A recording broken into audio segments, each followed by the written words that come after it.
Hindi class में आपका स्वागत है। आज हम पढ़ेंगे अकबर बीरबल की कहानियों का भाग 2। आज की कहानी का शीर्षक है बुद्धि सबसे बड़ी।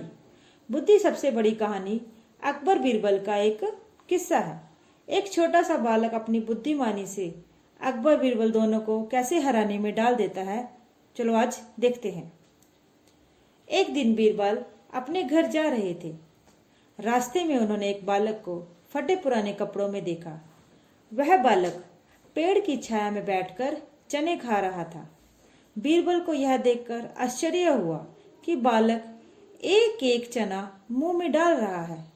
बीरबल ने बालक से पूछा, बेटा तुम एक एक चना मुंह में क्यों डाल रहे हो? बालक बोला, श्रीमान जी, मैं कई दिनों से भूखा हूँ। आज ये थोड़े चने मिले हैं। यदि इन्हें एक बार में खा लूंगा तो फिर समय कैसे काटूंगा? उस निर्धन बालक के समझदारी से भरे इस उत्तर को सुनकर बीरबल बहुत प्रसन्न हुए और उसे अपने घर ले गए। घर लाकर उसकी पुत्र की भांति देखभाल करने लगे। एक दिन बादशाह अकबर और बीरबल के बीच सवाल जवाब चल रहे थे। बादशाह अकबर ने उनसे सवाल किया, बीरबल, संसार की सबसे बड़ी वस्तु क्या है?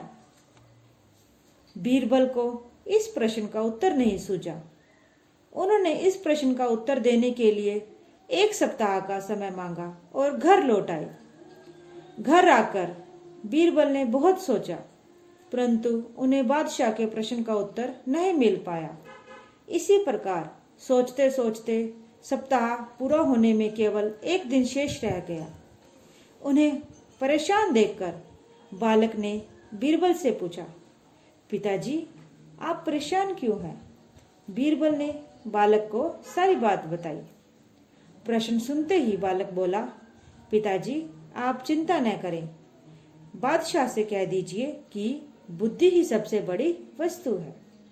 संसार के बड़े से बड़े काम बुद्धि के बल से ही होते हैं। अगले दिन बीरबल ने अकबर के पास जाकर बुद्धि को सबसे बड़ा बता दिया। बादशाह बहुत खुश हुए। उन्होंने तुरंत दूसरा सवाल पूछा, अच्छा यह बताओ बुद्धि का भोजन क्या है? यदि 1 महीने में जवाब नहीं दिया तो तुम्हें कठोर दंड मिल दिया जाएगा। अब तो बीरबल के सामने बड़ी मुसीबत आ खड़ी हुई। वे घर आ गए। बालक ने समझा कि बादशाह को जवाब पसंद नहीं आया। वह दुखी होकर बोला, पिताजी क्या बादशाह को उत्तर पसंद नहीं आया जो आप अभी तक उदास हैं? बीरबल ने कहा, बेटा ऐसी बात नहीं है। वे तुम्हारे उत्तर से तो बहुत प्रसन्न थे, परंतु उन्होंने एक और प्रश्न पूछा है। बीरबल ने बालक को बादशाह द्वारा पूछा गया प्रश्न बताया। बालक को तुरंत उत्तर सूझा और उसने बीरबल से कहा, पिताजी बुद्धि चिंता खाती है। जो बुद्धिमान है वही चिंता करते हैं। निर्बुद्धि लोग तो निश्चिंत रहते हैं। बीरबल ने अपने बुद्धिमान बालक को गले से लगा लिया। उन्हें बालक का उत्तर पसंद आया।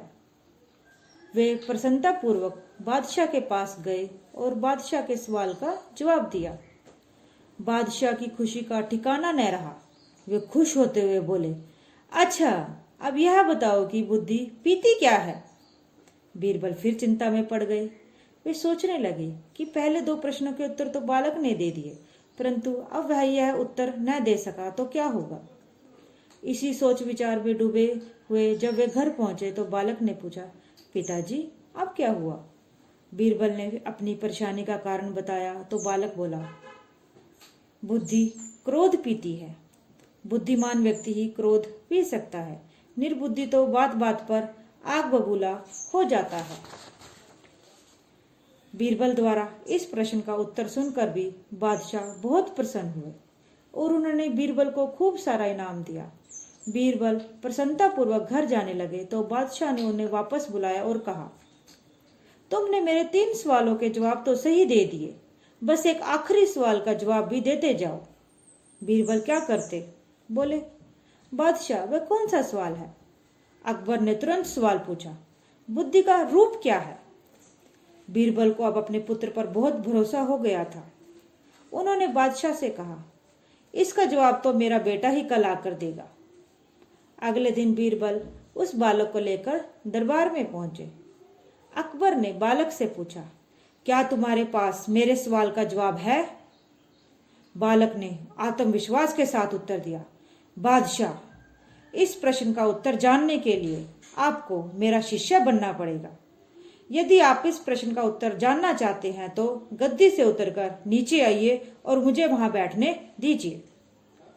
अकबर ने तुरंत बालक की बात मान ली। बालक मुस्कुराते हुए बोला, बादशाह, अब तो आपने मेरी बुद्धि का रूप देख लिया होगा। बादशाह आश्चर्यचकित थे। बालक के सूझबूझ भरे उत्तर से वे बहुत प्रभावित हुए। बालक ने अपनी बात पूरी करते हुए कहा, बादशाह, किसी को ऊपर चढ़ाना और गिराना बुद्धि का ही रूप है। देखिए, मैं बुद्धि के बल पर राजगद्दी पर बैठ गया हूं और आप नीचे मेरी जगह पर खड़े हैं। बालक के इस उत्तर से बादशाह अकबर बहुत खुश हुए और उसे बहुत सारा इनाम दिया। तो बच्चों, इस पाठ का संदेश है, कोई भी काम करते समय समझदारी और बुद्धिमानी से काम लेना चाहिए। उम्मीद है कि आपको अकबर बीरबल की कहानी पसंद आई होगी। आप इसी तरह पायल हिंदी क्लास से जुड़े रहिए और उसे लाइक और शेयर करते रहिए। धन्यवाद।